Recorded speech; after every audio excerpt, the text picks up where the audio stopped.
It's 2023. I've been here for like a month and a half. Welcome to Cloud Talk Live, everybody. So glad to be back.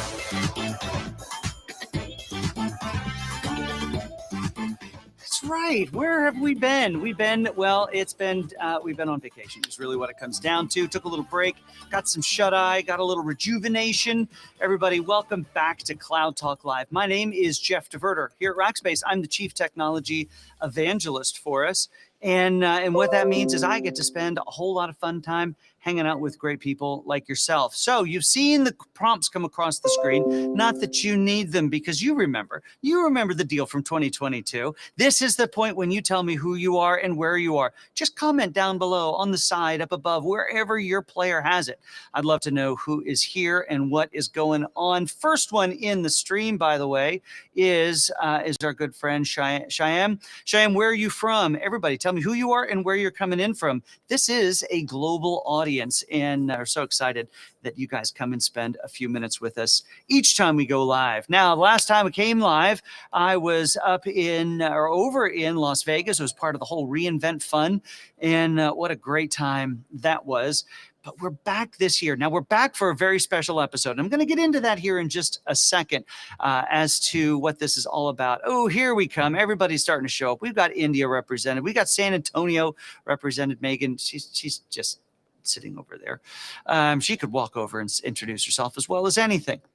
Well, folks, you know, here at Cloud Talk Live and all the things that we do as part of Rackspace's Solve program, which is our thought leadership program, is here to help provide information for you as technologists or people working in industry that use technology to, you know, do that a little bit better, to talk to people who have done it before. Hey, we got someone here from Charlotte's here. Lachelle's here. Sorry, I get really distracted. Robert from Amsterdam. That's fantastic. I'm so glad that everyone's here. All right, back to my little diatribe. So as you know, we're here to help bring information to you to help you do your technology job a little better. We've addressed all sorts of stuff from specific cloud providers like AWS, Azure, and Google. We've also talked about data projects and opportunities. We've talked about AI. We've got a whole lot of that to talk about this year. I'm really excited about that. And what else do we talk about? We do a lot of great women in tech episodes. You can look forward to those coming again this year. The Women in Tech Tuesday, so the first Tuesday of every month will be an amazing woman who's done amazing things for you to learn from. We will double down on that in Women's History Month, and it's all women all month, so that'll be great. But I thought, as we were starting to think about 2023, last year, like in October, November, I'm just minding my own business, and I'm trolling through LinkedIn, and I'm reading the articles of the people that I'm connected with, and I come across an article of somebody that I'm not connected with, but you know, it's kind of a friend, as LinkedIn will do. And it was this gentleman talking about how he reinvented his career. And I thought, as we head into 2023, well, the thought came to mind is maybe not everyone is 100% settled about where you are in your career. And I've seen lots of people reinvent themselves and do some amazing things and make that public in LinkedIn. But I had the thought, this gentleman was Seth Ezekiel. West, I thought, maybe we should start the year with that. Let's start the year with an opportunity to hear from somebody who has maybe not necessarily been 100% settled in his career and really kind of step back, take some time to reevaluate, and then double down and dig in. And so we're not in tech today, folks. We are in career guidance mode today. And what I want to do is, so what Seth has done is he was pursuing a lot of things. He's going to tell you all about it.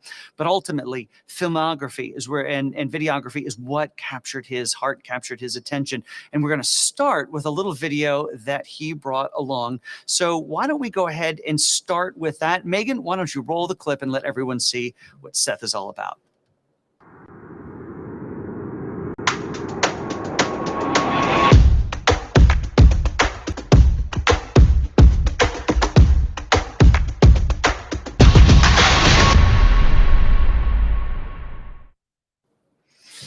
Amazing stuff. Seth, come on up on stage here with me for a second. Daniel will bring you up. Come on.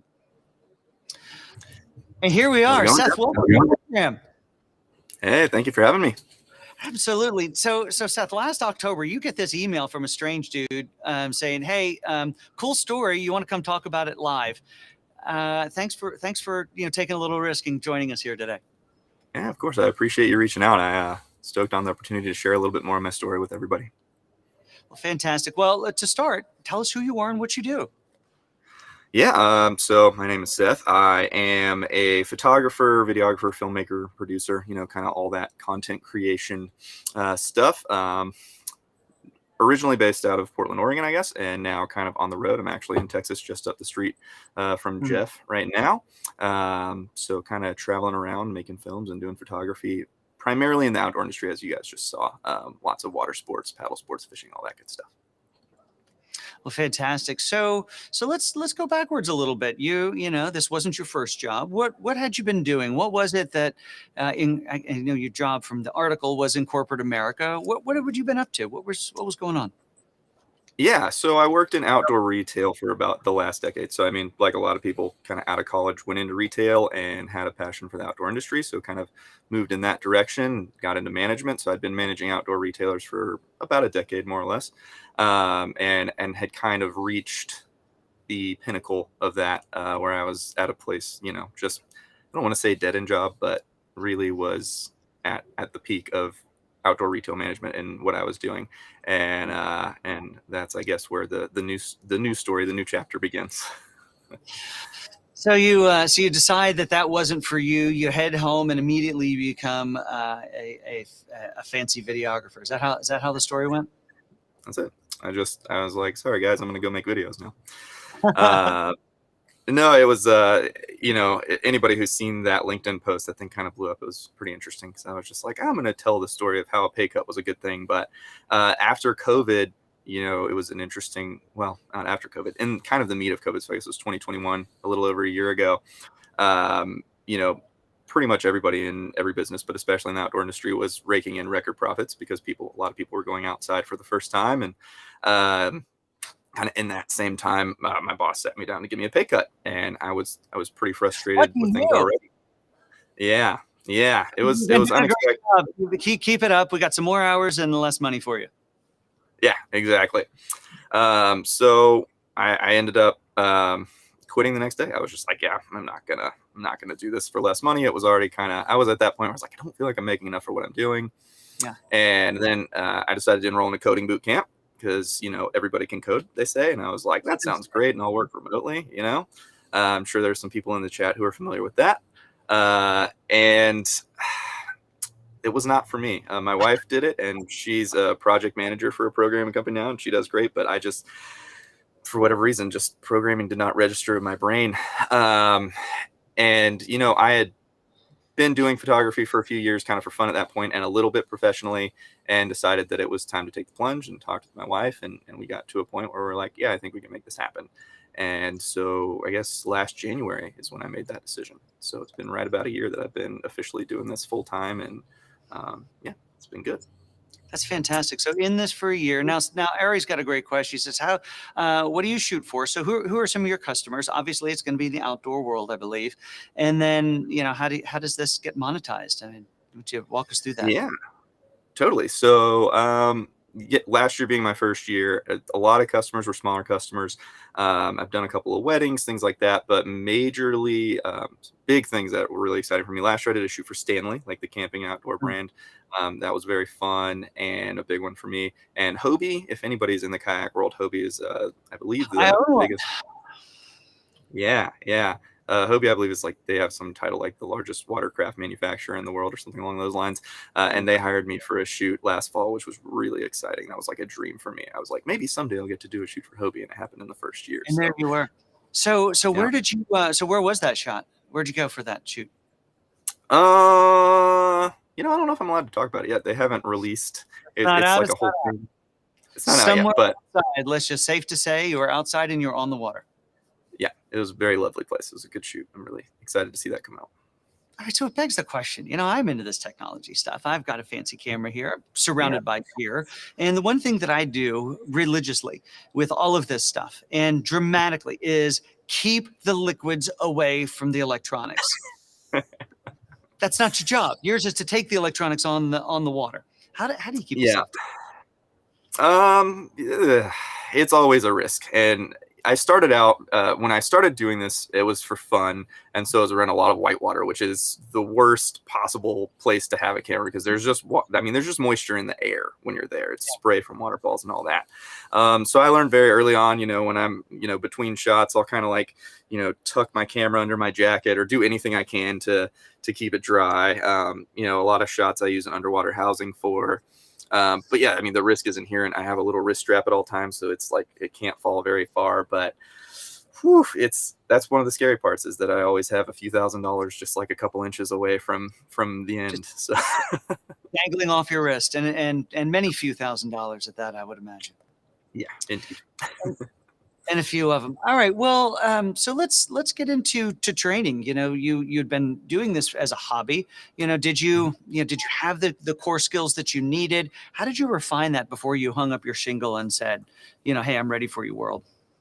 Totally. YouTube just is such a huge resource, and the internet in general. I did a master class that was like a photography master class that had a bunch of Hollywood photographers and filmmakers, and learned a lot from that. And then got on YouTube and watched a ton of Peter McKinnon videos, who, if you're in the world of camera stuff, is just a legend.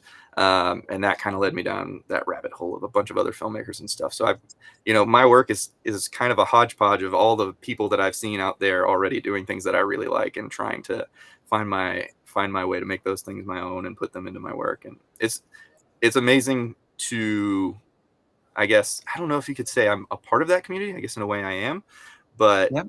it is such a community, the online creator community and of photographers and filmmakers, and how easy it is to just get on the internet and pretty quickly learn how to do so much of this stuff. It's shocking how quickly you can kind of go from 0 to 60, so to speak. That's fantastic. So you're a year into this. Regrets at this point? You were by your own words in a dead end retail opportunity, but now you're pursuing your passion. Seems like you've got some success under your belt. What's next for you? First of all, any regrets, and then what's next for you? I don't think I have any regrets. As you know, we talked a while back, and I've been out in Texas for the last few months visiting friends and family for the holidays and kind of hanging out.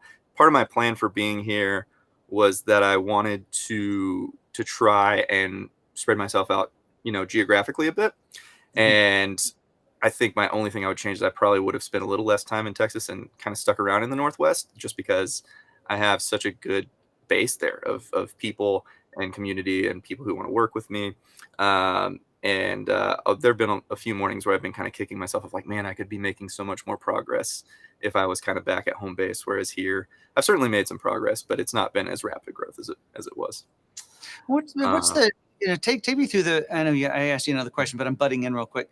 But through the process of going from, hey, I've got a relatively, although not paying a ton, stable job. I know when the money's coming in, you're on your own. How's that transition been?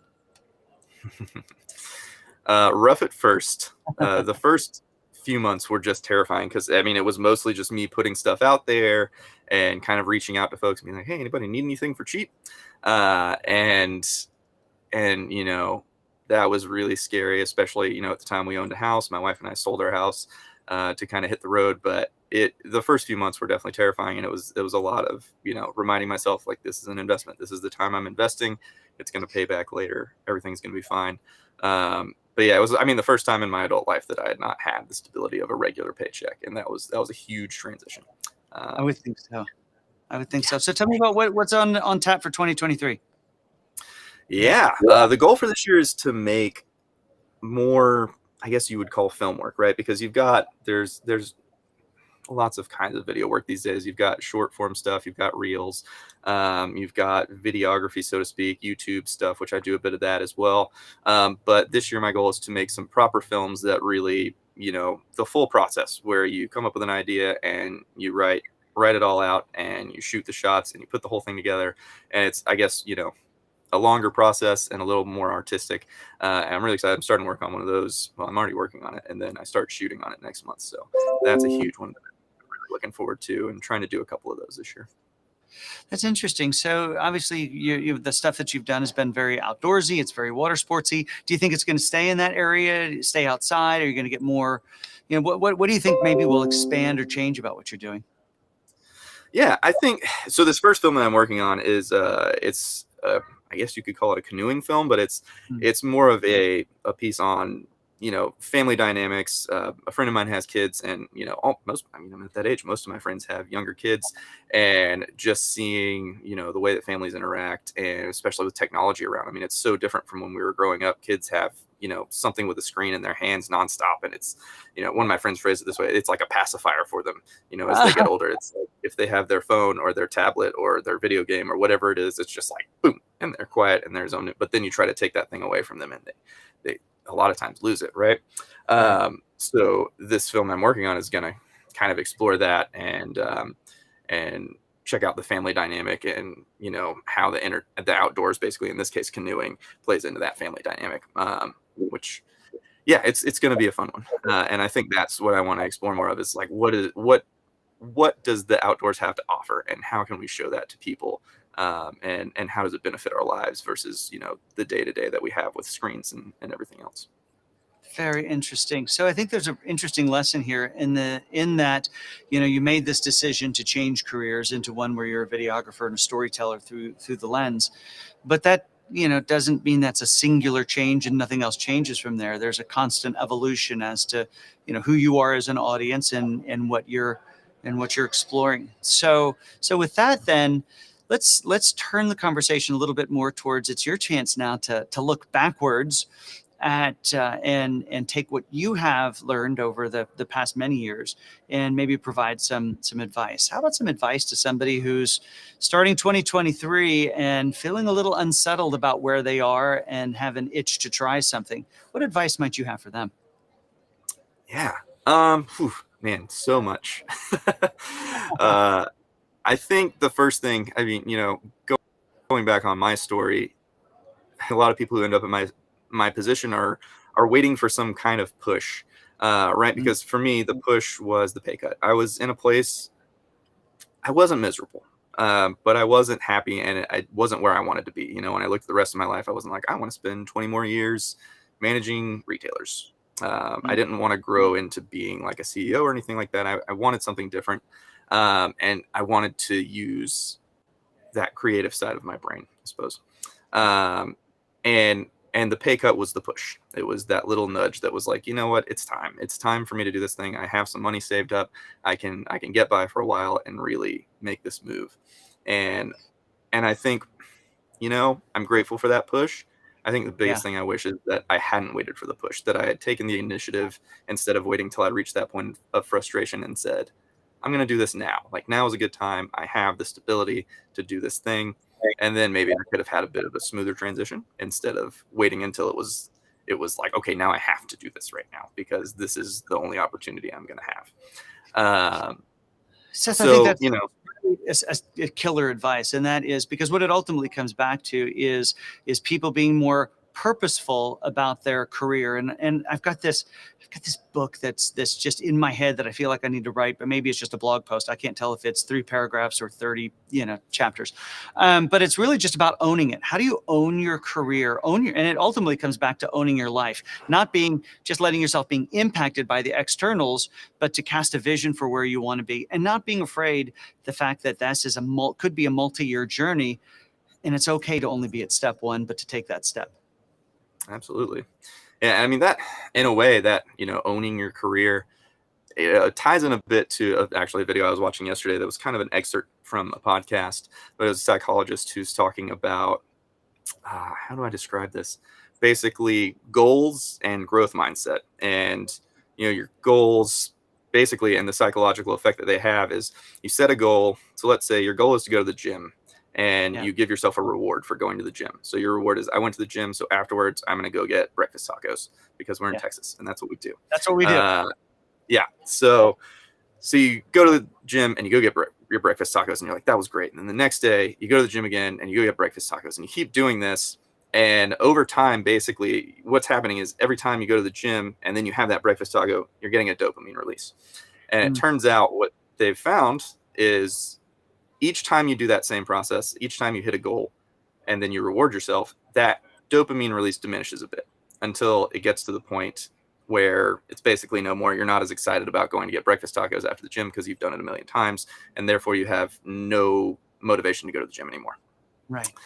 So alternatively, you have the growth mindset, which is the goal and the reward is the process. So in your mind, going to the gym is the reward.